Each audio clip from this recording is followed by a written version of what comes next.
Friggin' what up, dude? Strider Wilson, and I'm the host of this podcast that's mine. Going to be called History is Dank. History is Dank with Strider Wilson. Dankest from the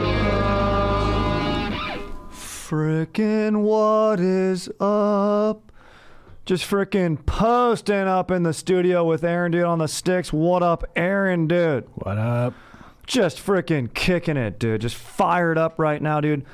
Feeling sexy, dude. It's important. I've been feeling pretty sexy lately, dude, and I think it's because it's summer.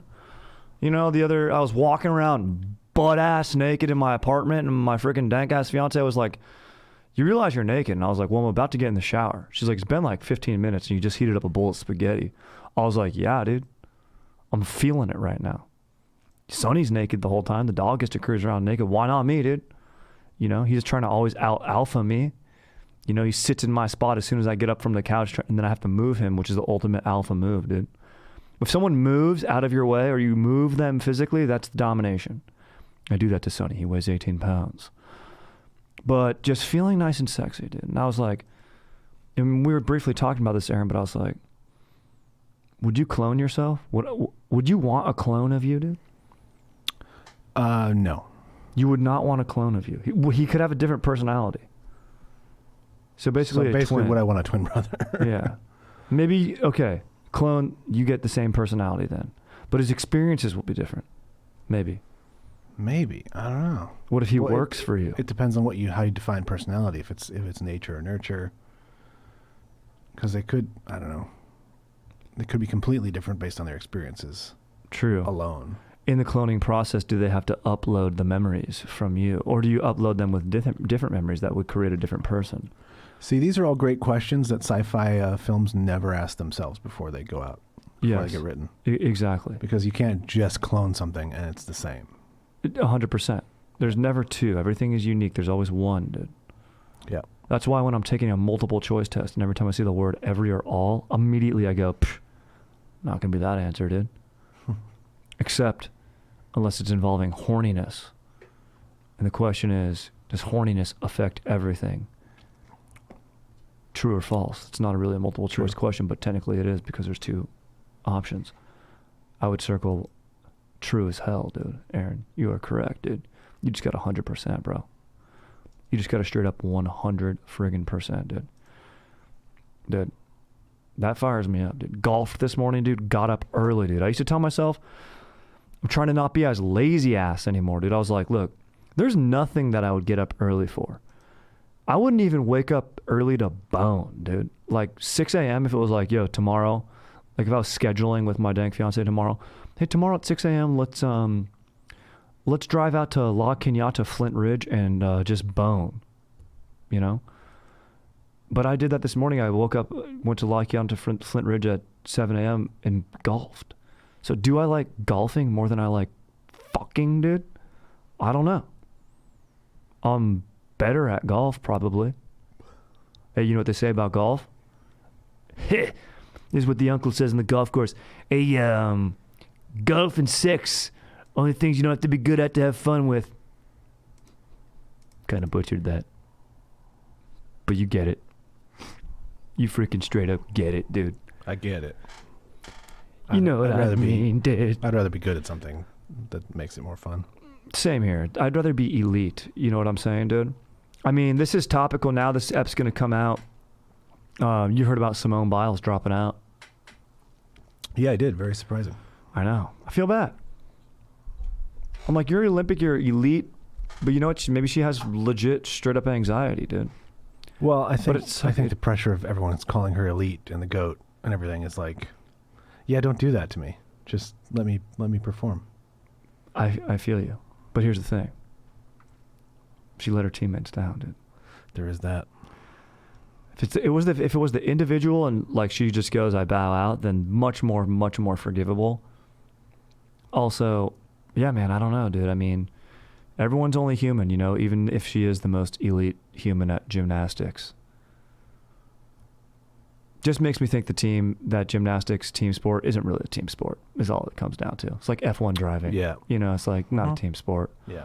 So I don't even know anything about gymnastics. I think people will forget about it. It's just kind of wild. Everyone loves talking about the fodder, but my take is, don't really care about gymnastics, won't care tomorrow. Yeah. And I'll tell you, but I do generally feel bad for her, but they have jacked rigs, dude. Oh, 100%. Some of the most jacked, impressive rigs. Water polo players also, great rigs, dude. That's what's the best part about the Summer Olympics, the rigs, dude. Call me a pervert, but I love these global rigs that I'm seeing compete at a high level. But we've gone over the Olympics. They would compete nude. You know what I mean? It's the aesthetic of the games. Yeah. You know? Maybe Simone partied too hard the night before, dude. You know, in Olympic Village. Got after it, dude. Took some freaking Ruppelman shots, dude, and then was like, yeah, I'm not going to get on those uneven bars when I'm feeling a little uneven. You know, when you really see it's not a team sport is in swimming. Oh, dude, when the dude who's like slated to win finishes third, and he turns to his left and looks at the winner, and it's another guy on USA. It's like, oh, totally. Oh, fuck. Totally. They're not stoked for each other. And dude, the best sport though is soccer. When a guy scores a goal in soccer, he runs away from his teammates as fast as he can. Then they all have to like run him down. And I'm convinced they're just trying to get on the camera. Like they go up there, all their hair looks good. They're all gelled back with that terrible side, which look, dude, this isn't going deep, Pod, but if I've got beef right now, you know what my beef is, dude? When the barber tries to tell me that I need to go shorter on the sides and poofier on top. No. It's the worst look in the world, dude. Like that Brad Pitt haircut from Fury. Mm. You know what I mean? I don't want that look, dude. It's not a look, dude. It looks like a bunch of Hitler Youths walking around if you're a white dude, you got that haircut. It's not the right look, dude. Yeah. It's a bad look, although Brad Pitt can have no bad look. And I'm bringing up Brad Pitt today because we're going to be talking about Brad Pitt today on the pod because we've got a freaking dank historical topic, dude.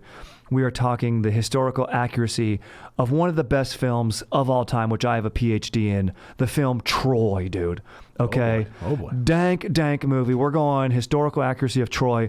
But first, dude, this podcast is brought to you by Brain Fuel, cerebral beverages, the drink for mental athletes, dude. Dude, it's the most effective and sustainable mental performance drink since the dawn of time, dude. Brain Fuel's effects often endure for over 6 to 8 hours, providing peak mental focus throughout your most challenging days. Because, dude, in this beverage, bro, they give you that caffeine, but they give your body nutrients to burn so you don't get that friggin', tail end, that big dip after. So it's legit, dude. Cruise out, dude. Brain Fuel is your partner in productivity. And right now you can try it for 15% off. Go to brainfuel.com and use code DANK at checkout for 15% off your order. That's Brain Fuel, spelled BREINFUEL.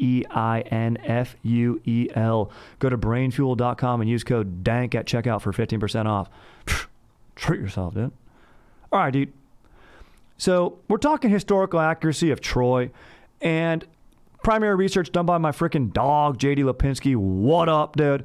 And, dude, so first of all, we just got to set the table here, dude. We're not ripping on anyone, dude. We love this film, dude. I love this film.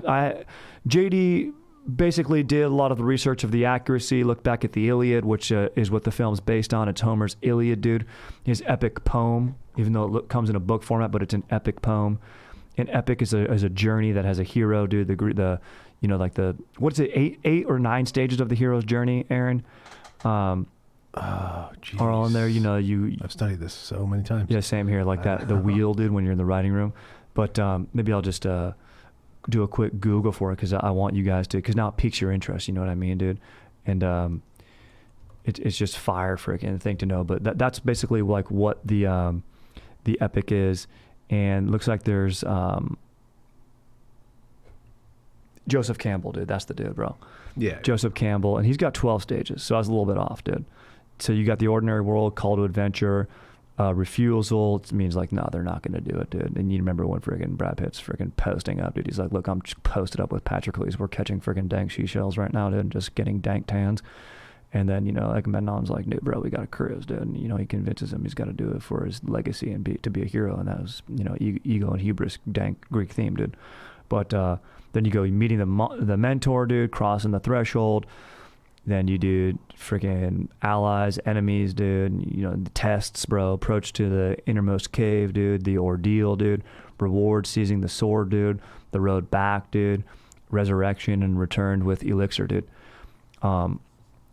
you know, it doesn't always have to be an elixir. These things can come in different elements, but you'd basically just use this model for storytelling, dude. Friggin' dank, dude. And Brad Pitt just basically wakes up after a threesome, and some kid's like, dude, you're late for battle, dude. And Brad Pitt's all, yeah, dude, for sure, dude. And then the kid, he asks this kid a question, and the kid's like, no, dude, I'm not that brave. And Brad Pitt just looks at him and goes, that's why no one will ever remember your name. And just totally punks this little kid after having a legit threesome, dude. So the dude's just a beast dominator. Very unnecessary aggression from freaking Achilles, dude. But this film is based on a true story, true facts of ancient Greek life. And look, dude, although they get some stuff wrong, bro, and we'll go over what they get wrong, they get a lot of dank stuff right, dude. But I would tell you right now, dude, you know, there's some history snobs that out there that would be like, oh, dude, you know, turn their head or scoff at this film. It's not art. But to me, Brad Pitt's rig alone is art in this movie. I'm going to say for my money, I think it could be the film where Brad Pitt has looked his best ever. Maybe in Legend of the Fall, his hair is amazing and his characters. The whole movie is just about how Brad Pitt is too sexy and too hot and pure for people to like exist around him. And so Legend of the Fall, but I'm still going even over Tyler Durden, who's a little bit of an edgier look. So if you like that aesthetic, go ahead. But I'm going Brad Pitt, Troy. I'm a Meet Joe Black guy. This is a great call. It's so well shot. Such a well shot movie. It is a great movie. I watched that in 5th grade with my friend's parents, and that's uncomfortable. Yeah, it's very strange to do. It's also very long. It's unbelievably long movie. And we finished it. We're all sucked in. But a sexy film, Meet Joe Black. He looks his sexiest perhaps in that. Edgiest in as Tyler Durden in Fight Club, and just the most legit and functional strength. Like, dude, those cars in Meet Joe Black, if Achilles put his shield down, he would have stopped those cars, dude. For sure. They would have had no chance, dude. And his phalanx, bro. You know. I would almost say his edgiest is 12 Monkeys. Dude, he's not attractive at all. No, dude. Yeah, you're right. 12 Monkeys, dude. Like a weird eye. I forgot about 12 Monkeys. Yeah, man. But that's not really a Brad Pitt vehicle. No. It's a Bruce Willis vehicle. Like when they call films vehicles, dude. Like trying to be all smart about it, dude. Don't hit me with jargon, dude. It's a movie, dude. It's art. And Troy is art, bro. But look, you get the aesthetic of Greek culture and in the historical period, and that's what Homer does, dude. When he wrote his book in the most baller way, which was by dictating it to a scribe and just being like, yo, make sure you got that down. I can't see what you're writing, but I'll know. Don't lie to me, I'll find out. That's probably what Homer was saying right there. Did you write that down right? Read it back to me. And if he gets it wrong, Homer goes, dude, what are you doing, bro? You're out of here, dude. Friggin' scribe, dude. Come on, dude. He's like, you must be my hands, dude. Handle the scroll right, bro. So basically, I think you get a dank taste and sampling of Greek culture, and maybe I'm going to try to prove that to you throughout the course of this friggin' fire ep that we're about to listen to, dude. So, look, after watching this movie upwards of, I'd probably say I've seen it upwards of 28 times with commercials, on HBO, seen it with things cut, dude. It was my introduction to Rose Byrne. I watched Physical with her the other night. A little too sad for me on Apple. A little bit too much VO, dude. Yeah, the VO's, I mean, I don't know anybody who's that present in their own head. Yeah, dude. But it's a good show. I mean, Rory Scovel's killing it. I love Rory Scovel, dude. He's a beast. Ow. He's one of the funniest dudes ever. Saw Madrigal in there. He's a freaking absolute beast as well, dude. As his bro. Him and Rory are bros in that show. And Rose Byrne does an excellent job acting. I have to tell you, excellent job. But I kind of wanted it to be like a fun. Here's the thing. It's good, but it's just not what I was wanting. You know what I mean? It's a little darker than I thought. Yeah. It's a little darker. I think it gets better, but yeah. Good. I mean, I'll stick in there, dude. You know what I mean? Love crushing shows with my dank fiance, dude. Nothing better than being in a relation, having a show to watch with your sig of, dude. Just text about it, you know, a little funny nothing, a little something nothing, dude. Throwaway text. Like we just watched Dirty John, and he would all caps text answer me. And so now I'll just all caps text my fiance answer me at different times of the day. Even when we're like not even trying to get in contact with one another. It's freaking cute, dude. It's cute. Answer me. In fact, I'll text her right now, dude. I'm gonna text her right now live on the pod. I'm gonna text her in all caps. Answer me. Here we go. I'm going to put this mic up to here. Let me do this. Here we go. And then listen, you're going to hear it send. And there you go. I just all caps texted, answer me to my dank ass fiance. You don't believe me? There it is. Try to cover the name. There it is. Hold it. Here, I'll cut to the close. No. Answer me. That's what it says. So, and that was her kissy. That was a kissy face with a wink of me before, not after. So we'll see if she responds back. But anyway, let's get freaking back on track, dude. All right, film gets some stuff right, gets some stuff wrong. But first, let me give you a full synopsis of what's going on here, dude. Director, Aaron, do you know it? Wolfgang Peterson. That's what I'm freaking talking about, bro. Setting 3,200 years ago, approximately 12th or 11th century BC, dude. This is freaking way back in the day before Jesus, dude. Just cruising around it. Location depicted in the film, Sparta, Greece. So basically all around the Peloponnesian Peninsula. Troy is like kind of where Turkey is. It's across the Mediterranean, dude. All the Greek city-states team up, dude. You know, Helen of Troy, the face that launched 1,000 ships.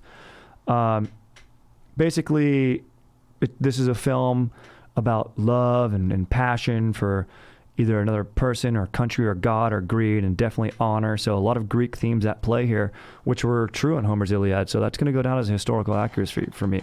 Rage, characters get upset with rage when Agamemnon takes the Rose Byrne's character, freaking the priestess of Apollo from Achilles, Brad Pitt, because he's not fighting. He calls him, "You sack of wine! You sack of wine!" Which is what I'm going to call someone, dude, when I'm mad at them. If I was a CEO and someone made a deal that I didn't like, I'd call up and go, "You sack of wine!" and then just hang up. Like, he called the HR department, yes, Director called me a sack of wine, but he really sounded like a psycho when he said it, so I'm terrified. Sack of wine!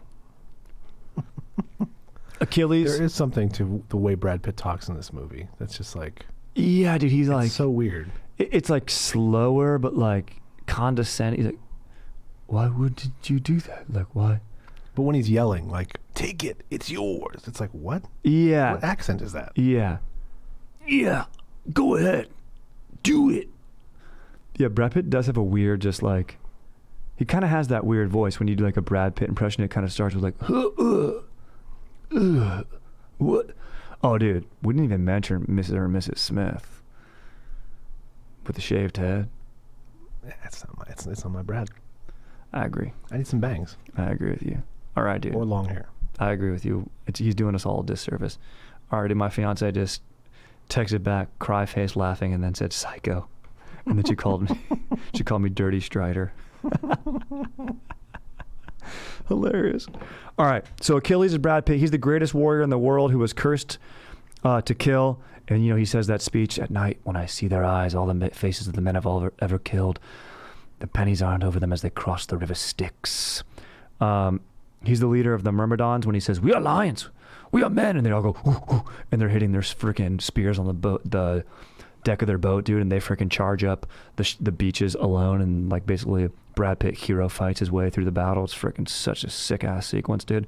I will work out to this movie. You know how people work out to soundtracks, or like Rage Against the Machine? I will work out to Troy.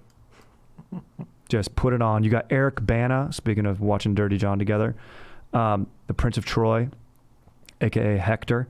He plays Hector, leader of the Trojan forces, responsible prince and devoted husband and father, dude. Yeah, he's just a beast, older brother, dude.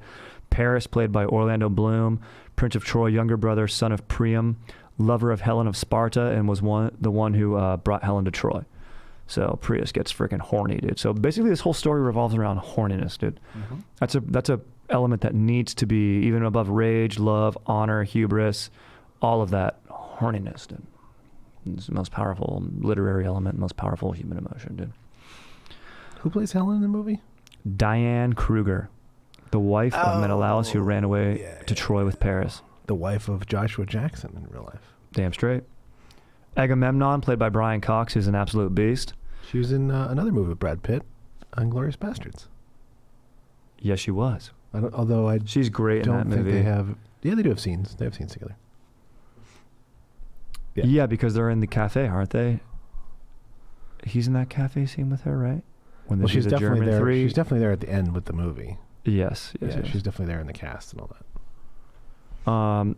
Menelaus, played by Brendan Gleeson, who's also a beast. Love him, dude. King of Sparta. Great. Brother of Agamemnon, husband of Helen. Priam, played by Peter O'Toole. Legend, bro. Ledge. Dude, everyone's eyes in this movie, by the way, are just hot, blue, sexy eyes, which I don't know if that was historically accurate, but I liked it. Yeah. Hey, those eyes are easy on the eyes. Priam's king of Troy, father of Hector and Paris. Odysseus, Sean Bean. Now, Odysseus is the star of the Odyssey, which everyone basically reads. The cunning Odysseus. It's like the very first, forget what the word for cunning is in Greek, but that's like the first word of that epic poem by Homer. And he's basically known for using his wit and trickery, which is also like which is something like these stories and these epics are meant to teach culture. It's what our stories are for. Like if aliens came here or younger generations, I'd love to show them Troy, because I love the themes that are at play: honor, rage, horniness, and I love the way that dudes are jacked. I think generations, if they uncover this and they find a Blu-ray of Troy, I think, future generations will be like, these people were friggin' legit, So this society was legit. I don't know how they got wiped out. So friggin' tight. But Sean Bean's a beast, great storyteller. Friggin' what's his face from Game of Thrones, dude? He doesn't die in this. He does not die. He makes it out. He does. One of the few things he doesn't die in. That's so true. Trevelyan, dude, 006. He's Sean Bean's a beast, dude. He's the king of Ithaca, dude. He's the one who comes up with the Trojan Horse idea. So he's cunning, trickery, tomfoolery. What up, dude? Briseis, Rose Byrne, that's the goddess of Apollo, the beloved cousin of Hector and Paris, servant to Apollo, and the lover of Achilles, dude. Briseis, probably saying that wrong. Andromache is played by Saffron Burrows. Andromache, thank you, Aaron. That's what's up, dude. Wife of Hector and Prince of Troy. Patroclus, where is Patroclus? Played by Garrett Hedlund, cousin and companion of Achilles. We'll get into that in a little bit more. Eudorus, how the hell do I say it? Eudorus, Vincent Regan. This guy's a beast, dude. Vincent Regan. If you need a captain or a second in command in any action movie, this is your guy, dude. He's the captain of the Myrmidons and the loyal companion of Achilles. He's just a bro, dude. He might be my favorite character because he's a fucking bro. He's got everyone's back, dude, and he's a good fighter. He's jacked, dude. Vincent Regan, dude.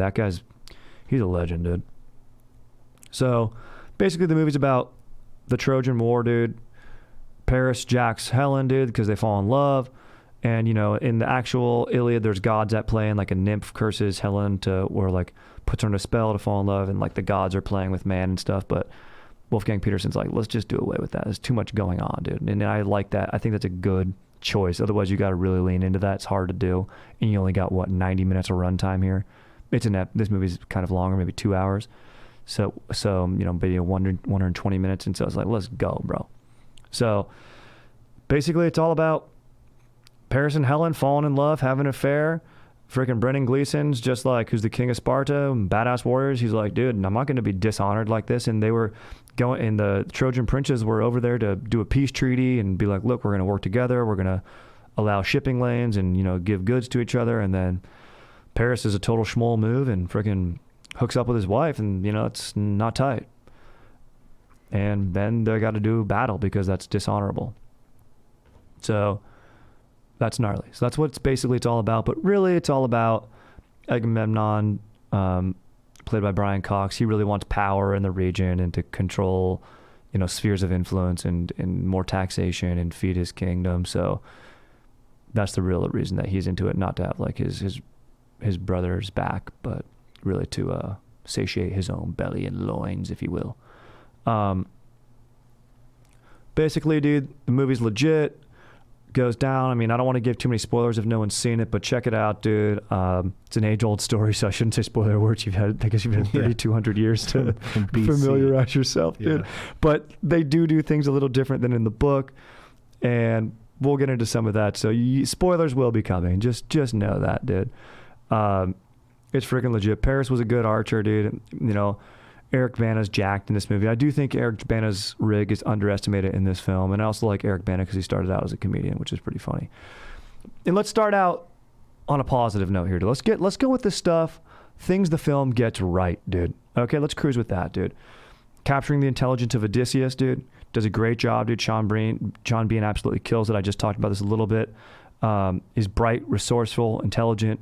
So he just absolutely is a beast. Achilles' treatment of Hector's body in the film, spoiler, basically Patroclus wants to go fight, and the Trojans are doing well because Achilles isn't fighting, and he's just hooking up with, how do you say the freaking Rose Byrne's character's name? Pericius? Yeah, Pericius, dude. The priestess of Apollo, dude. They're just freaking straight up having solid bone sessions, and it's legit. And two just good rigs, really treating each other right in the middle of the night. And then Patroclus is like, he's a young warrior, and he's trained under Achilles, and he can fight pretty well. And he gets fired up, but he does something a little stupid. He puts on Achilles' armor, goes out there, and the Myrmidons are like, all right, we're back in the fight. Our leader's out there. The other Greeks get rallied up because Achilles is the best warrior in the world. And he's moving right, and he's freaking taking dudes out, and he looks all badass. Brad Pitt does this sick-ass, like, freaking two-handed, like, basically James Harden layup with a stab move to the back of the neck in this film. It's a freaking dank-ass fight move. And Patroclus is pulling that off, but then Hector's the best warrior, and Patroclus is still young and not fully trained, and freaking Hector takes his ass out, and no one can believe it. Just freaking straight up slits his throat. His helmet falls off, and it's Patroclus. So, even though Patroclus made a mistake, Hector maybe made a bigger one, because now Achilles has a reason to fight. Revenge, vengeance, retribution. So, because, look, Hector made an honest mistake. He's like, I thought it was you, dude. I didn't know it was Patroclus. If some dude was attacking with a sword, bro, come on. But Hector has honor, and he goes out, and they do a one-on-one match, and it's a great fight sequence. But Achilles is the best and takes out Hector, but then straight up disrespects his body, drags it behind his chariot, and then basically, after a while, like, Priam's like, look, dude, and the Queen Hecuba, they witness the devastation of their son's body, and they wail with grief because, they believe that you got to put coins over the eyes. The body goes to the river Styx, and, this way you can live in the afterlife, in the underworld. And basically, it was historically accurate that all of that went down, and Priam does ask for his body back, and Achilles does end up giving it back and gets, like, the proper burial. So he does have honor. He realizes, all right, dude, look, I took him out. I avenged my freaking cousin's death, but freaking straight up, you can have the body now. I'm not that much of a monster, dude. I'm haunted by the men I've killed, and I don't want this to be another one. Film gets right, of course. Helen and Paris started the war, but it doesn't get all the details about Helen and Paris' relationship correct, but their decisions in the film and real life 100% led to the Trojan War, dude. Debate whether Helen was taken against her will. Regardless, the actions are what led to the Trojan War. In this, it's obviously love. The relationship between Agamemnon is constantly rocky during the film, with, like, Briseis. Like, Agamemnon actually did take Briseis from Achilles, and all of that is true. So, but he was ordered by the god Apollo to give up his own concubine. So they don't do that in the film, but that's, like, why Agamemnon says he did. He's like, the gods told me to do it, dude. But really, he's just trying to get him to fight. Let's see. King Priam snuck into the Greek camp. In the book, he is escorted by the god Hermes. So Priam goes to see Achilles and asks for him back, but that's how he does it. But in the actual book, it's the god Hermes that escorts him, the messenger god did. The fight is put on hold in real life for the funeral. That's very true. So gets a lot of those details right, and basically takes the god element out of it, but the structural things are there, and what the men are doing, the humans I should say are doing, is still freaking true, and that's freaking straight up tight, dude. Freaking legit. So now let's get into some historical blunders, dude. All right, bro. And let's just note there's going to be some differences. Homer's book's 3,200 years old. His poem, I should say. Troy came out in 2004, dude. I mean, you try telling your boy at a party at the beginning of the night, like, yo, let's go get some freaking dank zucchini fried zucchinis at Carl's Jr., dude. And, you know, then you guys start getting buzzed, and 3 hours later, you're like, all right, dude, but my boy Chris is going to have to drive us now. And the thing is earlier, did you say you want at Carl's because I thought you said Jack in the Box, and now Chris is fired up about Jack in the Box, so we got to go there. So it's basically a game of telephone, and that's only been 2 hours and a little buzz. Dudes are drinking straight up sacks of wine and fighting, dude, and boning, and it's been 3,200 years, so information is going to change. You know what I'm saying? Even though the source material hasn't. So really, that's sort of a moot point, but I like to make it, and I like to talk about buzzes and dank friggin' fried zucchinis and kicking it with your boys. I think that's something that we should always talk about.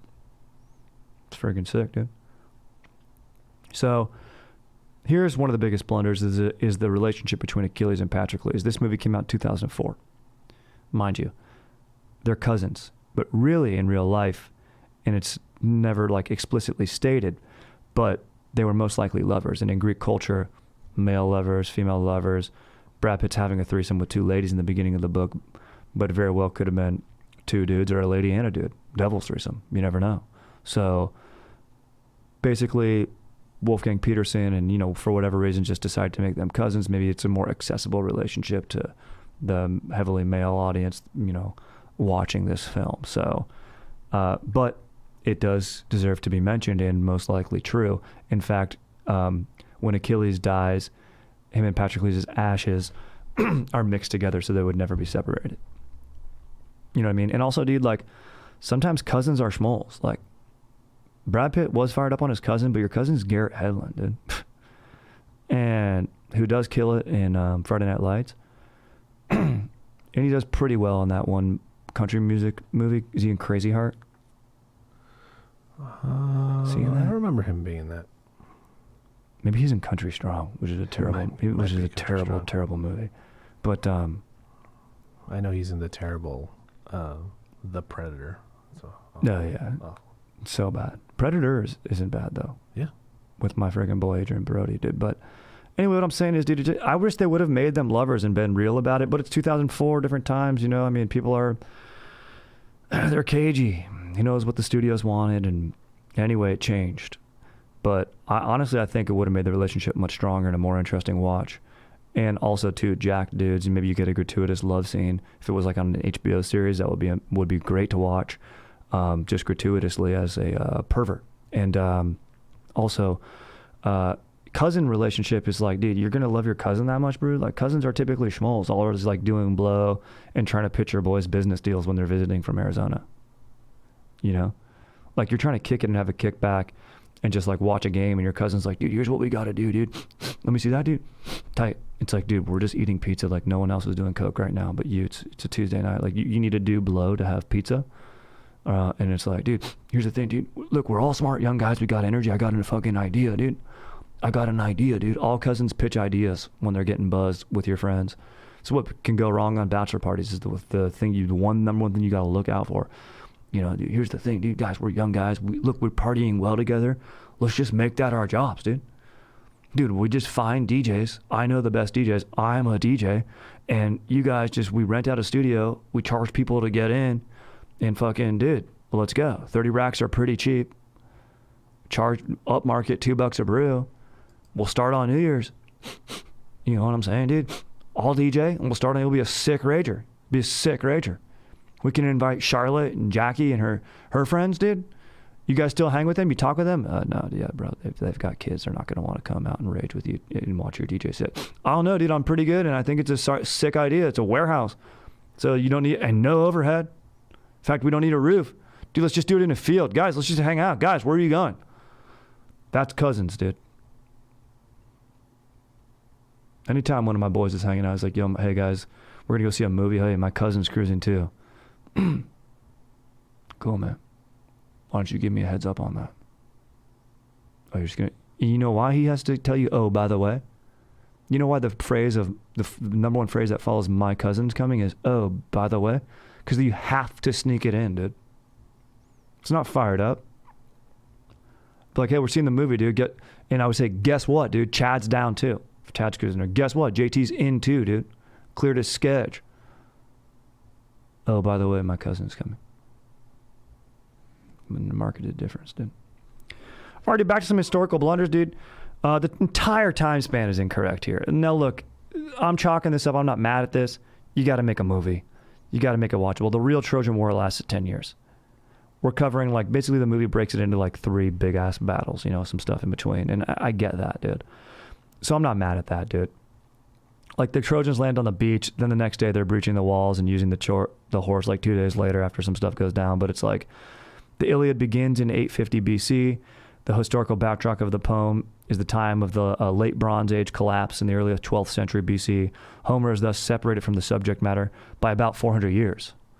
That's something that should really be noted. So that it does make my argument earlier true about being buzzed with your boys and trying to hit Carl's for some freaking fried zucchinis, but then you got to cruise to Jack and get some monster tacos because Chris is driving and you guys are buzzed. So sort of the same deal. It's like Homer's just listening to what he's been told. He's the most recent oral traditionist, and they finally just wrote it down. Basically, there was other Homers before Homer who were just dictating stuff to scribes and making sure that they didn't lie, or making sure they told their lies the way they wanted it, embellishing and putting across the themes that were most prevalent to, you know, in 850 BC, honor probably was a big deal. Horniness was for sure a big deal, but maybe rage wasn't as prevalent. But when Homer, 400 years later, maybe that was a big theme. Maybe he was enraged about something or whatever was going on in the 12th century BC, right, in his era. And he wanted to put that across to his audience and teach a lesson and instill, you know, themes and attributes to the young minds in the Greek city-states that he would probably travel around and freaking dictate to. Straight up pontificate to, dude. Straight up freaking orate to, dude, in front of a fire, which is legit, dude. Basically, that was like going to a movie, dude, back in the day. We haven't changed much. We just now watch it on screen. Sick. Agamemnon is essentially the villain of the film. His death is not exactly right, dude. He gets killed at the end of the film, dude. Look out. However, in the Iliad, Agamemnon survives the Trojan War. His life after the war is documented in several Greek plays, but he's eventually murdered by his wife and her lover. Thus, then leads to his son seeking revenge. So he dies in the movie, but it's more completion, but that's not actually what happened at all. He was murdered by his wife and her lover. Tough way to go, dude.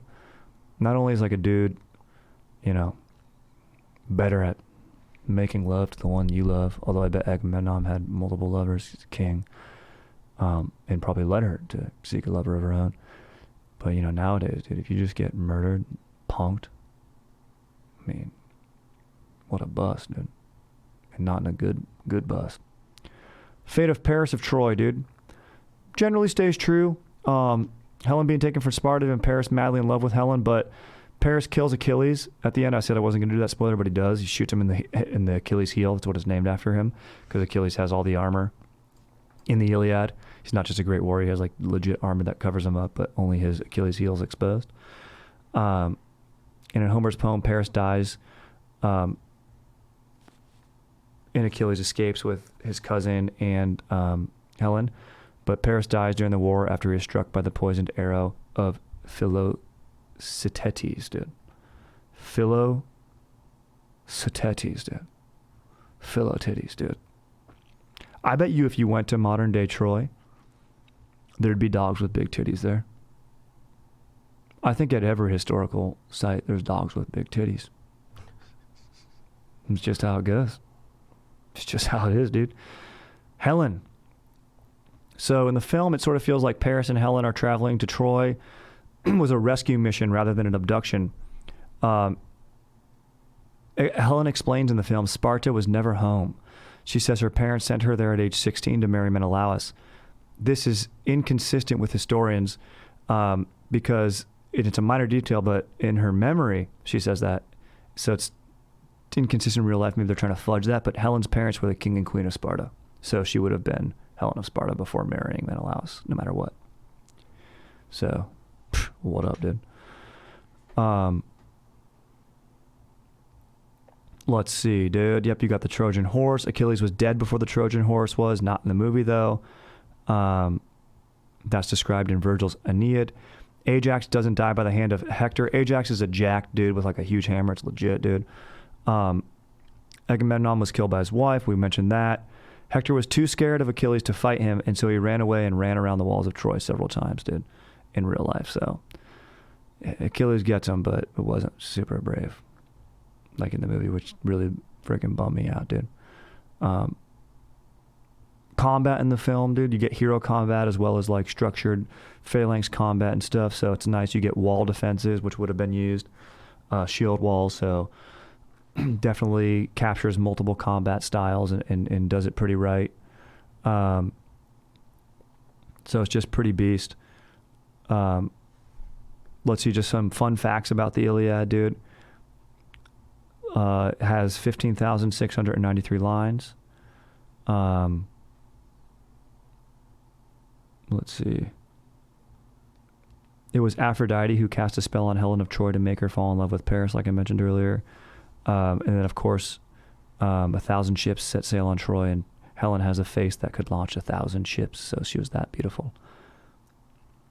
And it's just legit, dude. So it's historically significant, dude. You capture these themes. We're still talking about it today. We still honor these themes, even in our culture. A lot of them maybe not honor as much, you know what I mean? Like maybe what we say we do, but we're not going to go maybe, you know, fight because of that. I mean, I know some dudes, you know, we got in a scrap Newport Harbor one time, and, you know, my boy got a beer thrown in his face. He socked him, and then the rest of us, and I'm not a fighter, but I had to have his back because of honor, because you can't disrespect my dude. So I get it, you know?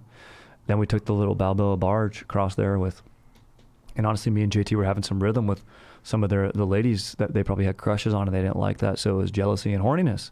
So it was basically that night out in Newport Harbor was a Greek epic if you think about it. So these things are happening all the time. It's just who's orating it and doing it right. And hopefully I've done honor and justice by Troy today and sort of shed some light on the historical accuracies and inaccuracies of the film. And I think all in all, you know, obviously there's going to be differences, but I think it's legit, and I think it captures really, really well how tight and legit of tans that these bros had and having each other's backs, and it's a super fun movie to work out to. So it's a lot of great themes at play. I had to show it to my kid as soon as he could understand language. I would do that. It's one of the smartest things. Also, fun fact about myself and Troy, the film, is in Cabo. I went deep sea fishing after getting absolutely fucking blitzed at El Squid Row the night before, just straight up taking housing tequila shots, reposado shots. Then in the morning, I slept maybe 2 hours, woke up and had a screwdriver and ate a dank-ass omelet on a boat. And it was like, this is sick, dude. I feel great. I'm just going to keep this buzz cruising. And then we got outside of the harbor and we realized that there were 6-foot swells, and I immediately threw up and passed out for 7 hours. Yeah. It was the crew was hosing me down. They're like, we just need to hose this guy down. But I did, when I threw up, it was like they used it sort of as chum, and my buddy caught like a nice little marlin, catch and release. But where the boat was and where I boked off the side of the boat was where they filmed the beach scene of Troy at, right outside Cabo. Yeah. And that's a beautiful thing. It was almost your own little odyssey too. It truly was. It truly was. And I did rally that night. I did rally, and I was not going to be a sack of wine and be a friggin' buzzkill for my boys partying in Cabo, you know? Some of us only get to go once. Can only be so lucky. All right, let's take some cues and then bone out of here, dude. But real quick, dude, this podcast is brought to you by Brain Fuel Cerebral Beverages, your partner in productivity, dude. Imagine if Paris had, you know, could have been drinking Brain Fuel, dude, what he could have achieved if they had the scientific understanding behind the focus that we have now, dude. You know, he would have been really, really dialed in and freaking making good decisions and maybe being more honorable. You know, that's all I'm saying. That's where Brain Fuel comes in, dude. That's what it does right, dude. I wish we could all be at our best every day, and Brain Fuel helps you be that way. So that's what it's all about, dude. It gives you, what's the best part about it is, I like to have my coffee in the morning, like I say. I'm a coffee guy in the morning, but then the afternoon, dude, before this pod, give me that little extra energy to keep going, dude. Especially if I'm going to kick it with the boys after this, dude. I want that energy, but I don't want to have any crash. It's supplying me with the nutrients I need for that extra caffeine energy in the afternoon, which I love. But if you like to drink it in the morning, you can drink it in the morning too after your workout. So it's freaking Brain Fuel, legit, dude. That's BREIN Fuel, dude. Brain Fuel is all-day focus for mental athletes, developed by a pharmaceutical scientist who figured out how to extend caffeine's effect on the brain. It's 6 to 8 hours of peak mental acuity without the jitters and a crash of a regular coffee or energy drink. Dude, this is not an energy drink. It was designed from a scientific point of view with function in mind, not by some big-wigged beverage industry veterans just looking to capitalize on trends, dude. This got zinc, vitamin C, E, and beetroot, dude. It's got creatine, dude. L-theanine, dude. Continuous performance choice reaction times tended to be significantly faster after subjects consumed brain fuel. That sounds like a scientist who said it, and that fires me up, dude. So it's legit. Fired up on Brain Fuel, dude. It's your partner in productivity, and I want you to try it for 15% off. Go to brainfuel.com and use code DANK at checkout for 15% off your order. That's Brain Fuel, spelled BREINFUEL. Again, go to brainfuel.com and use code DANK at checkout for 15% off. Treat yourself, dude. All right, dude, let's answer a few Q's and bone out, dude. There we go, dude. Yo, Strider, I've been doing double finger pistols at my dad at the dinner table. Like when he asks me about my day, I'll just say, great, then do double finger pistols. Kind of how you used to aim one pistol at your dank GF. I remember that. She did not like that. My dad threatened to kick me out of the house if I keep disrespecting him like this at our dinner table. Any advice? Do I back down? I don't want him to dominate me. If I stop, am I my dad's bitch?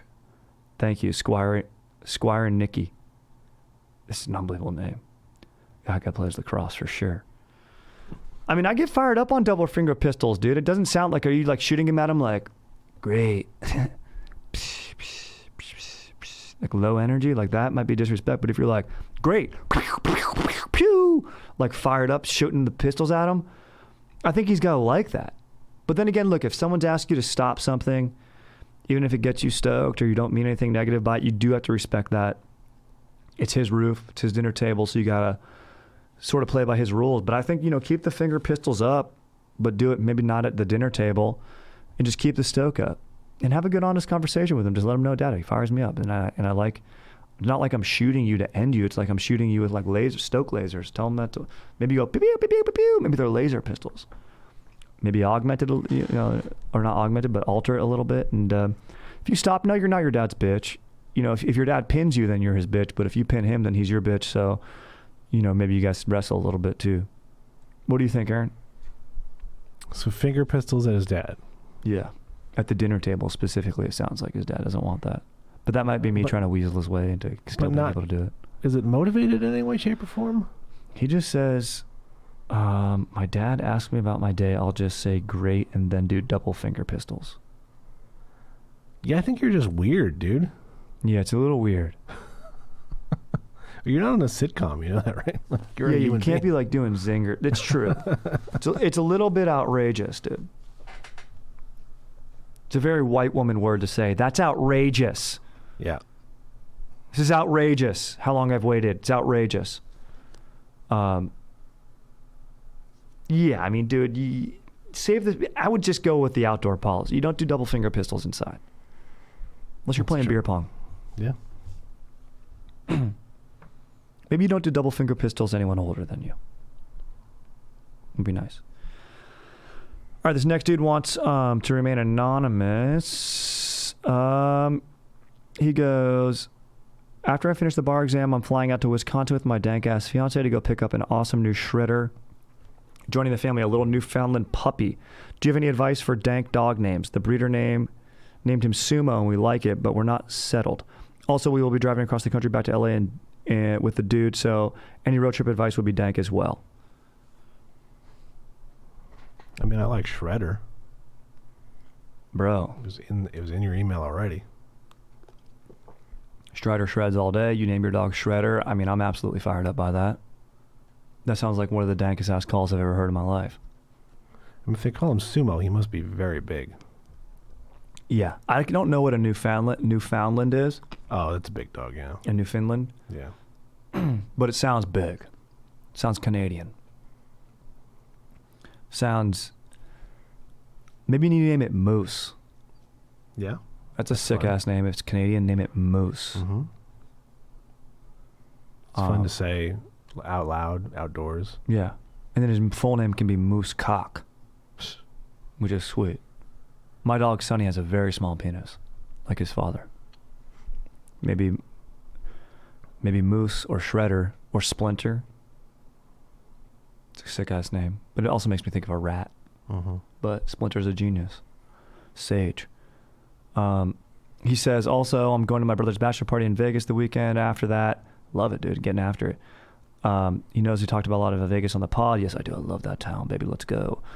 But it's a monumental occasion. We already have a pool party, the Meow Wolf exhibit to trip balls, Top Golf, athletics on the agenda, anything. Honestly, dude, Top Golf would be my number one. I loved that. So fun. Dank sliders, they got a pool there as well. Lay down some parlays with the boys.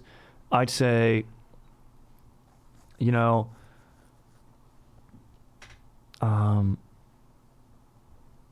nightclub's fun, but you don't need dude, Excess is great time, dude. They have pyrotechnics. There's a DJ. It's an indoor-outdoor club. Maybe you want to go to that club, but if you're getting your pool party into rage, that's legit. I would say one epic dinner. You got to do a dank-ass dinner together to kind of get all the boys together, maybe some speeches. So I think that would be the move, So I think, honestly, you guys got a great trip on the agenda. Maybe you go shoot some guns. Yep. That'd be sick. Let's do one more. What up, Strider and Era? The dankest films in history have ended with killer codas. For example, when Maverick is posted up at the bar sipping an IPA and his broad slips a quarter into the jukebox just to play Lost That Lovin' Feeling while they begin to chum up some very sexual talk, the movie cuts to a series of memorial credits including Slider, sweaty and lidless, flexing his absolutely jacked, surreptitious interiors. Oh, I love this. This guy's a genius. But we are left knowing Pete Mitchell most likely freak dance with her at the bar until almost popping wood and then goes on to make her his DF. How does your movie end? What would you do? What would your bro coda be? Late, Mitch C. Mitch C, this is fantastic, dude. So basically, are we using Top Gun for our film, and how would we end it differently with bro coda, and what song would we have is basically what he's asking, Aaron? I feel like that is, yeah. Yeah. You've lost that love and feeling. Righteous Brothers, great movie. This is in the 80s, so I might want to keep it 80s. Down, down. This might not be from the 80s. It might be early 90s. I believe it's Fine Young Cannibals, but she drives me crazy. Mm-hmm. Ooh, ooh, like no one else. That song. And I can't help myself. Very sexy. I think it conveys the same element. Nope, 1988. Oh, let's go. So we're right there. I think we use that song. I think we get more shots of Slider jacked. I think we get shots of actual sliders. I love tiny burgers. I think we get more volleyball being played. Some good smooches. Maybe an in memoriam of Goose just throwing a shaka what up, or even a close-up on his mustache and a stogie. Maybe, him slaying on the piano in the bar. And maybe his wife has met a nice pilot. Maybe that's too soon to replace him, but I really would like for her to be happy. Mm-hmm. Maybe she's being a pilot now. I don't know, something sick, or just ripping it on a dirt bike or an ATV. There you go. And so I'd like to see that. That might be my bro coda, is them all hanging out, having fun. Mm-hmm. Legit. Cruising on motorcycles, high-powered machinery, smoking stogies, and just really feeling good. Maybe T. Cruz in a Hawaiian shirt buttoned down on the motorcycle, unbuttoned, and his lover played by who's the actress again? Kelly McGillis. Yeah, Kelly McGillis is also on Call a sign street Charlie. bike. Call sign Charlie, great call. And just cruising, having each other's wings, you know what I mean, through life and love. Mm-hmm. Right? Not on the same bike, not holding onto his hips, but Iceman style, having Maverick's wing on the road. So catching fat air. What about you? What's your bro coda? There's a couple moments. I want to see a shot of T. Cruz and Tim Robbins, who's playing Merlin, who's his reel at the end there. I'd like to see just a shot of them standing next to each other, because Tim Robbins is 6'5". How are these two guys in the same? Able to fit in the same plane. And I feel like 6'5" might be like too tall for a fighter pilot. I feel like you have to be like maybe 6 foot tops. Yeah. And jacked. Yeah, a lot of the cast is over that or way under it. Yeah. I want to see a reprise of the You've Lost That Love and Feeling scene, where after everyone stops singing, and then the black guy Sundown from Die Hard and Walker Texas Ranger. He's great. Yeah, he's great. Hector, when he starts singing it and everyone just kind of stops and the scene ends. Like he takes up verse 2. I want to see like the rest of that scene play out for 10 minutes. That would be amazing. That's a great like sketch idea to put in a show. Where he's just like, all right, I guess we're all done with this now. Guys, you got stoked. As if I didn't feel alienated enough in this crew of people. Yeah, exactly. You guys aren't going to listen to me absolutely rip it, and I'm good at singing. You all know that. You all know me. Yeah. That'd be great. He stops and yells at his friends. I'm already the only black fighter pilot. Exactly. And I'm not even a pilot. I'm the guy in the back. Yeah. Who does the guy in the back do? Is he like a navigator and a gunner? Is that what that guy does? Yeah, I think he's mostly navigation. Just a second pair of eyes. Legit. Yeah. That's what I like, dude. Flying F-14 Tomcats, 2-man crew, got to have each other's backs. It's legit. Mm-hmm. All right, dude. It's a great question, Mitch C. Good shit. Good questions from everyone, dude. Good freaking ep, dude. Troy, if you haven't seen it, do yourself a favor and go watch it, bro. Historical accuracy, dude. Legit. Have a freaking great week, dude. Fired up to see you guys, or check in with you guys and spend some dank time with you on the next one.